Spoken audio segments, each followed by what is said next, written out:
Bihar SSC inter स्तरीय मुख्य परीक्षा को लेकर 13 दिसंबर को लेकर आज हम लोग इस वीडियो में बात करने जा रहे हैं। आज की सुनवाई के ऊपर भी बात करेंगे और 2014 के मुख्य परीक्षा 13 दिसंबर की कितना संभावना रहेगा कि 13 दिसंबर को एग्जाम हो सकते हैं। तो सब कुछ जानने वाले हैं इस वीडियो में।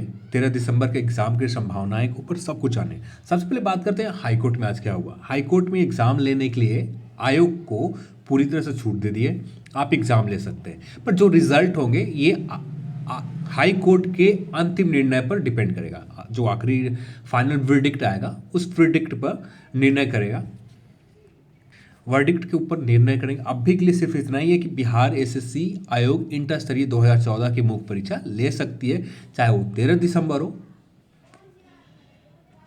या कोई डेट हो।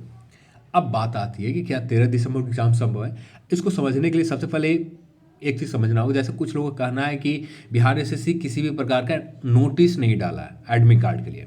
आप कुछ दिन पहले अक्टूबर के महीने में एग्ज़ाम स्थगित करके 13 दिसंबर किए गए थे, उस नोटिस को क्या कहना चाहते हैं आप उस नोटिस को क्या कहना चाहेंगे। वहाँ पर क्लियर तौर पर कहा गया था कि आपका एग्ज़ाम 13 दिसंबर को होंगे। फिर अगले दिन, आज से कुछ दिन पहले यानी 2 दिन पहले, एक नोटिस डाले जाते हैं सुबह में, जिस नोटिस में कहे जाते हैं कि एग्ज़ाम को स्थगित किए जा रहे हैं। सुबह के मॉर्निंग के नोटिस में ये कहे जाते हैं कि एग्ज़ाम को स्थगित किए जा रहे हैं। और 3 PM तक एक नोटिस और आता है, उसमें ये कहे जाते हैं आपका एग्ज़ाम जो पिछले नोटिस में कहे गए थे स्थगित करने का, इसे रद्द किए जाते हैं। जो मॉर्निंग का नोटिस था उसे रद्द कर दिया गया। अब जो शाम को नोटिस दोपहर में डाले, उस नोटिस के हिसाब से आपके एग्ज़ाम 13 दिसंबर को ही होंगे। उस नोटिस के हिसाब से हाईकोर्ट के फैसले आते हैं, कल आते हैं, एक आज फाइनल तौर पर आते हैं। इसमें भी कहा जाता है कि आप एग्ज़ाम ले सकते हैं, एग्ज़ाम करवा सकते हैं 13 दिसंबर को। यहाँ पर संभावनाएं के ऊपर बात करें तो बहुत सारी संभावनाएं अपने मन से गढ़े जा सकते हैं, अपने मन से बताया जाए। हाँ, कुछ लोगों को प्रॉब्लम है, ज़्यादा लोगों को नहीं, कुछ लोगों को प्रॉब्लम है। कुछ लोगों को जो कंसर्न है वो सभी लोग आयोग के पास, कुछ लोगों ने मेल भी किया। ज़्यादा नंबर्स नहीं है, कुछ ही लोग के नंबर्स ऐसे हैं जो आयोग के मेल किए। यदि 13 दिसंबर को एग्ज़ाम नहीं होते हैं तो इसके बाद ये एग्ज़ाम चले जाएंगे जनवरी में भी। जनवरी के आखिरी वीक में जा सकते हैं, जनवरी के आखिरी वीक में। दिसंबर में उम्मीद बहुत कम है कि दिसंबर के इतने कम शॉर्ट नोटिस पर एग्ज़ाम सेंटर उपलब्ध करवाया जाए, क्योंकि सारे एग्ज़ाम, कुछ बिहार पुलिस के एग्ज़ाम, CSBC के एग्ज़ाम चल रहे हैं और कुछ BPSC, एक BPSC के एग्ज़ाम है। तो सारे एग्ज़ाम तिथि बुक है पूरी तरह से, एग्ज़ाम डेट पूरी। एक एग्ज़ाम शायद BPSSC की भी है इस दिसंबर के महीने में। तो इस महीने में शेड्यूल तो एग्ज़ाम सेंटर का नहीं मिलेंगे। फिर जनवरी की बात करें तो जनवरी में भी लगभग ऑलमोस्ट सारे एग्ज़ाम सेंटर पहले से ही क्लियर हो चुके हैं, पर जनवरी के महीने में हो सकते हैं, एक आखिरी सप्ताह में जनवरी के में लिए जा सकते हैं। पर इसमें भी कम उम्मीद रहेंगे कि आपको जनवरी में हो। ये एग्ज़ाम फिर टलता चला जाएगा। ये एग्ज़ाम आपको शायद मार्च के महीने में या जनवरी के आखिरी सप्ताह में या मार्च के, दोनों में से किसी एक मंथ में हो सकते हैं, जनवरी या आखिरी सप्ताह में। क्योंकि फरवरी में बोर्ड एग्ज़ाम्स हैं और बोर्ड एग्ज़ाम लगातार पूरे मंथ चलते हैं, और 12th बोर्ड से एग्ज़ाम है, 10th के बोर्ड से एग्ज़ाम है, तो ये लगातार चलेंगे, जिससे एग्ज़ाम सेंटर आयोग को नहीं मिलने जा रहा है। अब यहाँ पर आपके ऊपर निर्भर करता है आप क्या सोचना चाहते हैं। आयोग इसी वजह से कल का नोटिस रद्द किया था, 2 दिन पहले का नोटिस रद्द किया कि 13 दिसंबर को आपका एग्ज़ाम वाला नोटिस रद्द किया जाता।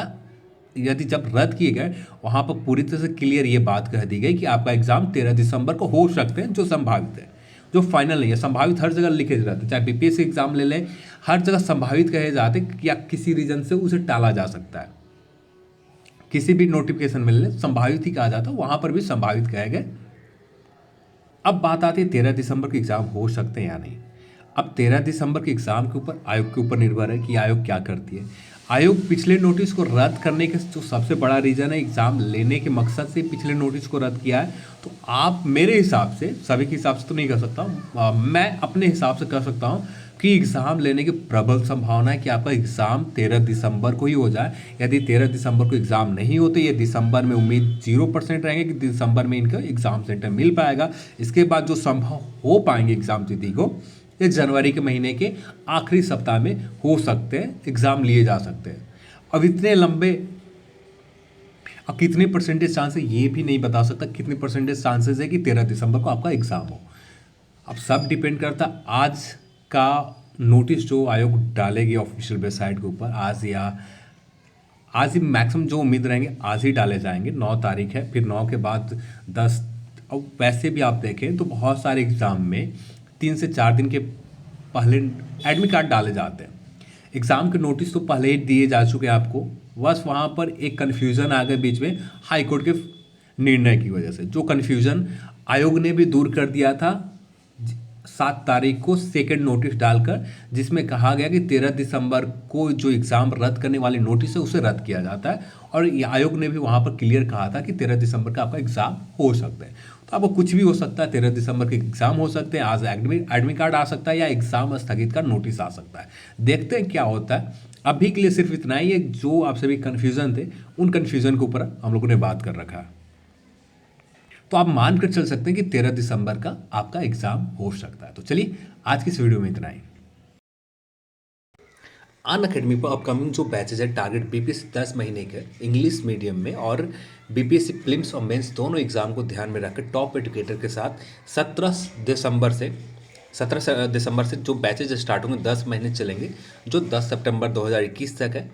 इस बैच का सब्सक्रिप्शन लेना भी बहुत आसान है। अनअकैडमी के ऊपर जो बीपीएससी फाउंडेशन बैच है प्रीलिम्स और मेंस एग्ज़ाम के लिए विजय नाम से, जो हिंदी मीडियम में है, ये बैचेज स्टार्ट होंगे 10 दिसंबर से। अगले बैचेज को देखें तो बीपीएससी